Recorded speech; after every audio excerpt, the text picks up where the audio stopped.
Hi guys, আজি আপোনালোকক দেখাব গৈ আছোঁ এনে এখন অদ্ভুত দলং, যিখন দলং নেকি দাপৰা আৰু লুটুমাৰী সংযোগৰ একমাত্ৰ দলং। এই দলংখনৰ অৱস্থা ইমানেই বেয়া যে আপোনালোকে দেখিলে একদম ভয় খাই যাব। এই দলংখনৰ ওপৰেদি যাবলৈ কেতিয়াও সাহস নকৰে। আৰু তাৰে কেইখনমান গাঁও এনেকুৱা বেয়া পৰিস্থিতিত পৰি আছে, না তেওঁলোকে ঘৰৰ পৰা ওলাব পাৰে, না কিবা কৰিব পাৰে, না কিবা বজাৰ কৰিব পাৰে, ইমান বেয়া পৰিস্থিতিত পৰি আছে।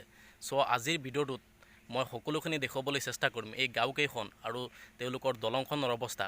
কিন্তু এই দলংখনৰ ওপৰেদি আকৌ শ শ মানুহ সদায় পাৰো হৈ থাকে। সকলোখিনি আজি এই ভিডিঅ'টোত আপোনালোকক দেখুৱাবলৈ চেষ্টা কৰিম। চ' বলক ভিডিঅ'টো ষ্টাৰ্ট কৰোঁ, ভিডিঅ'টো সকলোকে চাই থাকিব। চ' গাইজ, আজিৰ ভিডিঅ'টো বহুত ইণ্টাৰেষ্টিং হ'বলৈ গৈ আছে। মই ওলাইছোঁ কুহিমাৰীৰ পৰা আৰু দাপৰা পাওঁতে ধৰক 10-15 মিনিটমান লাগে। চ' ৰাস্তাৰ কণ্ডিশ্যনো ইমান ঠিক নহয়। চ' চাওঁ যিমান দূৰ যাব পাৰোঁ, গৈ থাকোঁ। এইখনেই হৈছে কুহিমাৰী গাঁওখন আৰু তাৰ নেক্সট গাঁওখন হৈছে দাপৰা, আৰু আজি মই তাতেই যাবলৈ ওলাইছোঁ। আৰু মাজতে আছে এখন ধুনীয়া পথাৰ, য'ত খেতি বাতি কৰে। একদম ধুনীয়া এটা পৰিৱেশ, দুইফালে খেতি কৰে। আৰু মাজেদি হৈছে ৰাস্তাটো দাপৰা যোৱাৰ। বহুত বছৰৰ মূৰত ৰাস্তাটো আহিছিল আৰু কামো চলি আছিল, কিন্তু বানপানীয়ে সকলোবোৰ ধ্বংস কৰি দিলে। এই ৰাস্তাখিনি অলপ ভালেই হৈ আছে, কিন্তু আগফালে একদম কণ্ডিশ্যন বেয়া, বানপানীয়ে ভাঙি চিঙি বৰবাদ কৰি দিলে। আৰু কেতিয়া বনোৱা হ'ব এইবোৰ ঠিক নাই। আৰু ইয়াৰ পৰাই ষ্টাৰ্ট হয় ভাঙা চিঙা ৰাস্তাবোৰ। আৰু এয়া চাওক ৰাস্তাবোৰৰ অৱস্থা। 40 দিনৰ ভিতৰত 4 বাৰকৈ বানপানী আহিছে। একদম ৰাস্তাৰ ওপৰেদি বানপানী বাগৰি বাগৰি যায়। ৰাস্তাবোৰৰ কি কণ্ডিশ্যন হৈছে চাওক এইবোৰ। আৰু এটা কথা চাওক, এইখন হৈছে দাপৰা, য'ত বিদ্যালয়সমূহ আছে। আমাৰ এই অঞ্চলৰ প্ৰায় বিদ্যালয়সমূহ ইয়াতেই আছে। আৰু ইফালে হৈছে আমাৰ কুহিমাৰীখন, য'ত ইয়াৰ পৰা প্ৰায় ষ্টুডেণ্ট ছাত্ৰ ছাত্ৰীসকল আমাৰ দাপৰালৈ পঢ়িবলৈ আহিব লাগে। এতিয়া চাওক ৰাস্তাৰ কণ্ডিশ্যন কিমান ডেঞ্জাৰ। ইফালে অহা যোৱা সদায় কৰিব লাগে ছাত্ৰ ছাত্ৰীয়ে, কিমান কষ্ট কৰি আহিবে পঢ়িবলৈ। এবাৰ ভাবি চাওক, এই ৰাস্তাৰে সদায় পাৰ হ'ব লাগে ছাত্ৰ ছাত্ৰী। কেতিয়া যে এইবোৰ আৰু ঠিক হ'ব ঠিক নাই। এতিয়া বলক আৰু আগলৈ যাওঁ, আৰু কি ৰাস্তা পাওঁ ঠিক নাই। তাৰপিছত যাম দলংখন চাবলৈ, তেওঁলোকৰ পাৰ হোৱা একমাত্ৰ দলংখন।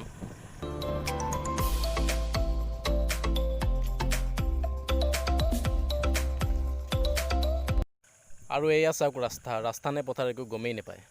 ৰাস্তাৰ ওপৰেদি পানী গৈ আছে। আজিৰ পৰা নহয়, কিমান বছৰ আগৰ পৰা অলপ পানী হ'লেও ৰাস্তাৰ ওপৰেদি পানী যায়। এইবোৰেই হৈছে ৰাস্তা। সেইটো ছাইডৰ মানুহ ওলোৱাৰ একমাত্ৰ ৰাস্তা হৈছে এইটো। যদি বেলেগ ৰাস্তা থাকিলে হয় তেওঁলোক ওলোৱাৰ তেন্তে বেলেগ কথা। একমাত্ৰ ৰাস্তা হৈছে এইটো। এইটো যদি অফ হয় তেওঁলোক ইয়াৰ পৰা ওলাবই নোৱাৰে। ইমানেই এই ৰাস্তাটোৰ মূল্য। তথাপিও ৰাস্তাবোৰৰ কণ্ডিশ্যন চাওক, ইমান বেয়া অৱস্থাত আছে।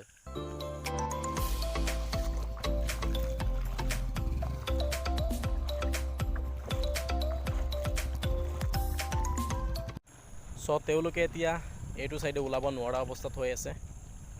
এণ্ড এতিয়া বলক তেওঁলোকৰ লুটুমাৰী সংযোগৰ একমাত্ৰ দলংখনৰ ওচৰলৈ।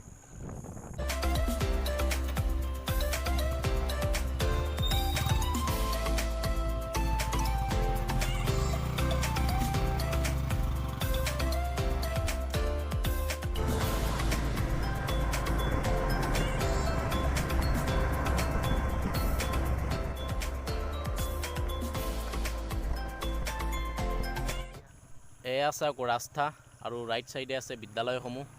একদম LP স্কুলৰ পৰা ধৰি হাই স্কুললৈকে সকলো বিদ্যালয় ইয়াতে আছে। এই অঞ্চলৰ সকলোবোৰ ছাত্ৰ ছাত্ৰী ইয়াতে পঢ়িবলৈ আহে। আৰু ৰাস্তাবোৰৰ চাওক কি কণ্ডিশ্যন। আৰু অলপ আগতেই আছে এই দলংখন।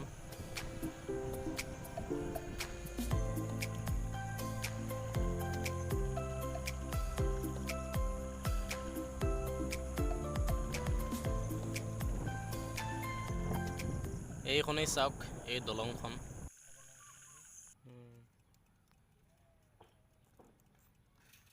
চাওক এইখনেই হৈছে এই অদ্ভুত দলংখন, যিখনৰ ওপৰেদি সদায় মানুহ অহা যোৱা কৰিবলগীয়া হৈছে। চাওক কেনেবাকৈ যদি পৰে কি হ'ব ভাবকচোন। ইয়াত কি কণ্ডিশ্যন দলঙৰ, এইখন কি অৱস্থা হৈ আছে। তথাপিও মানুহ অহা যোৱা কৰি আছে, ভাবি চাওক। এটা কথা ভাবি চাওক, ইয়াত আছে বিদ্যালয়সমূহ, গোটেই অঞ্চলৰ বিদ্যালয়সমূহ আছে ইয়াতে, আৰু এইটো ছাইডে আছে লুটুমাৰী সংযোগৰ একমাত্ৰ দলংখন আৰু বেলেগ কোনো ৰাস্তা বা কোনো দলং নাই যে লুটুমাৰীৰ সৈতে সংযোগ স্থাপন কৰাৰ। এতিয়া চাওক লুটুমাৰী ছাইডৰ পৰা কিমান শ শ ছাত্ৰ ছাত্ৰী আহি এই বিদ্যালয়সমূহত আহি পঢ়ে, কিন্তু এই দলংখনেৰে পাৰ হ'বলগীয়া হয়। বেলেগ কোনো দলং বা কোনো ৰাস্তা নাই এইটো ছাইডত আহিবলৈ। এতিয়া ভাবি চাওক ছাত্ৰ ছাত্ৰীসমূহ কিমান কষ্টৰে কিমান ভয়ংকৰ দলঙৰ ফালে আহিবলগীয়া হয়। এই দলংখন আজিৰ পৰাই নহয়, বহুত আগৰ পৰাই এনেকুৱা কণ্ডিশ্যনত আছে।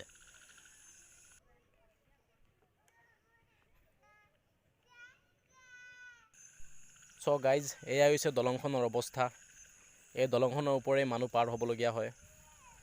আৰু এই অঞ্চলত থকা গাঁওসমূহৰ অৱস্থা এয়াই যে না তেওঁলোকে ৰাস্তাৰে পাৰ হ'ব পাৰে, না দলংখনেৰে পাৰ হ'ব পাৰে।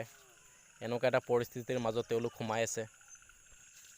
এণ্ড গাইজ, আজিৰ ভিডিঅ'টোত ইমানেই দেখুৱালোঁ আপোনালোকক। ভিডিঅ'টো অলপ শ্বেয়াৰ কৰি দিব যাতে সকলোৱে দেখিবলৈ সুবিধা পায়, আৰু লাইক কৰি দিব ভিডিঅ'টো।